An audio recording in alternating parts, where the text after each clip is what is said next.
একটা ইস্যু নিয়ে অহেতুক বিভ্রান্তিমূলক বক্তব্য দেওয়া হয়েছে। মির্জা ফখরুল দায়িত্ব জ্ঞানহীন বক্তব্য রেখেছেন। বিএনপি পারে শুধু না জেনে না বুঝে অহেতুক হাস্যকর অর্বাচীনের মতো মন্তব্য করতে এখনও সে একই কাজ তারা করছে। বাংলাদেশ মিয়ানমার সীমান্তে কঠোর নজরদারি অব্যাহত রেখেছে। সেনাবাহিনী সহ আমাদের দায়িত্বপ্রাপ্তরা সতর্ক অবস্থানে আছে।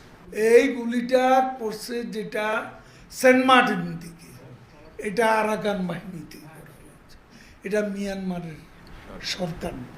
উদ্বিগ্ন মানে আমরা সতর্ক মনোযোগে আছি। আমরা কোনো নত জানু